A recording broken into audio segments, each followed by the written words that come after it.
Espartaco, Tracia, 113 a.C. Lucania, 71 a.C., fue un esclavo tracio que, según fuentes romanas, dirigió la rebelión más importante contra la República Romana en suelo itálico, conocida como Tercero Guerra Servil, Guerra de los Esclavos o Guerra de los Gladiadores, hecho ocurrido entre los años 73 a.C. y 71 a.C. De acuerdo con las referencias de los historiadores romanos Apiano y Floro, Espartaco era originario de Tracia nacido el 113 a.C., se cree que nació en la localidad de Sandansky, en la actual Bulgaria. Militó en las Auxilia, las tropas auxiliares de Roma, de las que desertó. Al no ser ciudadano romano, una vez capturado fue reducido a la esclavitud. Fue destinado con su hermano a trabajos forzados en unas canteras de yeso, pero gracias a su fuerza física fue comprado por un mercader para la escuela de gladiadores de Capua de Lentulo Batiato. Todas las fuentes conocidas de esta rebelión, muy fragmentarias, coinciden en describir a Espartaco como un hombre culto. Las aptitudes militares de Espartaco y su carisma personal convirtieron una limitada revuelta de gladiadores en la mayor rebelión de esclavos que conoció Roma. Bajo su mando, los insurrectos batieron a 6 generales romanos. El mundo romano conoció otras revueltas de esclavos, pero ninguna alcanzó la dimensión y resonancia de aquella. Hubo otros rebeldes que se alzaron en armas contra el poder del pueblo y el Senado de Roma, pero ningún caudillo popular logró la fama de Espartaco, que en tan solo 2 años derrotó 9 veces a las legiones romanas. El Senado, alarmado por tamaña serie de derrotas, en un gesto inaudito, no solo envió contra los rebeldes 10 legiones al mando del implacable y ambicioso Craso, sino que, recelando un nuevo fracaso, reclamó el regreso urgente a Italia de los ejércitos de sus 2 mejores generales, Pompeyo y Lúculo, para acabar con Espartaco.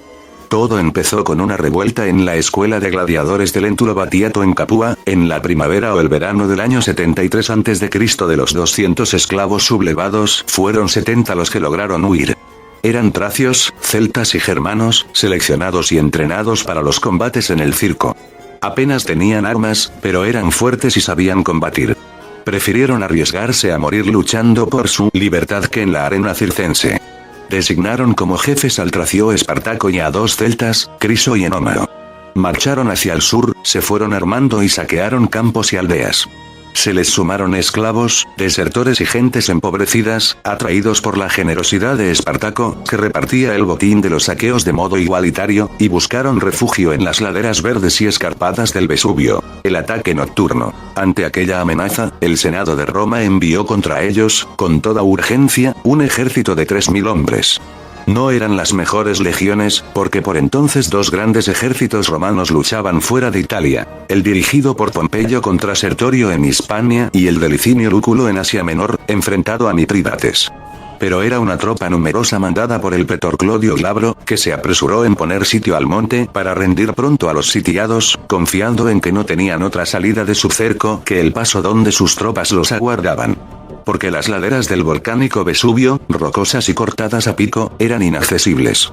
Pero en lo alto de la montaña, los refugiados se hicieron escalas de cuerda con los sarmientos de las vides, y de noche bajaron en silencio y atacaron el campamento de los desprevenidos romanos, logrando una primera y clara victoria. De nuevo Roma envió otras tropas, al mando del pretor Varinio, y de nuevo los ejércitos romanos fueron vencidos en 3 encuentros. El botín y el armamento reforzaron la fama y el valor de los esclavos liberados, que formaron ya un ejército considerable, al que se fueron agregando miles y miles de nuevos rebeldes. No se les unieron los esclavos de las ciudades, sino los fugitivos, los descontentos y algunos pastores, chusma despreciable a ojos de los poderosos. Espartaco inculcó un ánimo solidario y disciplina a sus tropas. Sin duda sacó provecho de que, antes de ser gladiador, había militado como mercenario en las tropas auxiliares del ejército romano y conocía sus tácticas bélicas. En la primavera de 72 a.C., un año después de la huida de Capua, sus seguidores ya ascendían a 40.000, y no tardarían en pasar de 60.000. El Senado, decidido a responder con toda dureza a la insoportable amenaza, encargó esta vez el combate a los 2 cónsules, Lucio Gelio y Gneo Léntulo. 2 ejércitos, pues, marcharon para cortar los caminos a los rebeldes. El uno, dirigido por Gelio, partió hacia el sur. El otro, bajo el mando de Léntulo, se dirigió hacia el norte para bloquear la marcha hacia Piceno. Nuevas victorias y un largo viaje. La disensión entre el ya enorme tropel de los liberados había causado una escisión entre sus fuerzas. Criso y los que prefirieron seguirle fueron atacados por las legiones de Gelio y sufrieron una completa derrota junto al monte Gargano. Allí quedó muerto el jefe celta y los 20.000 hombres que había llevado consigo al terrible desastre. Pero Espartaco se enfrentó con los dos cónsules y los venció uno tras otro. Y como homenaje póstumo a su camarada sacrificó a 300 prisioneros, con un cruel ultraje. Les hizo enfrentarse entre ellos como si fueran gladiadores en lucha a muerte. Después emprendió una marcha hacia el norte, hacia los Alpes. Junto a Módena se enfrentó con otro ejército romano, acaudillado por Cayo Casio, el pretor de la Galia Cisalpina, al que también derrotó. Sin embargo, no cruzó la cordillera para huir de Italia, como parecía ser su plan inicial, sino que, con un giro enigmático, decidió volver de nuevo hacia el sur, acaso forzado por su falta de víveres o por la terca oposición de la mayoría de sus seguidores. Corría el verano del año 72 a.C. Los rebeldes pasaron cerca de Roma, como las tropas del cartaginés Aníbal siglo y medio atrás, lo que debió de alarmar a muchos ciudadanos, pero aquella abigarrada y numerosa tropa carecía de medios para asediar una ciudad o intentar un asalto a sus muros. Craso toma el mando. Vista la alarmante situación, un ambicioso político, Marco Licinio Craso, se ofreció para salvar la república.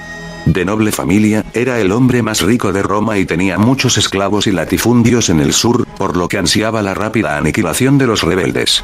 El Senado le concedió un poder militar excepcional y los dos cónsules derrotados, Gelio y Léntulo, que aún mantenían su cargo, le cedieron el mando de las tropas. Craso reunió 6 nuevas legiones, unos 30.000 hombres, les sumó las 4 de los cónsules, o lo que quedaba de ellas, y se puso en marcha hacia el sur. Era un ejército de casi 50.000 soldados, muy superior a todos los anteriores, y dirigido por un general despiadado y confiado en su superioridad.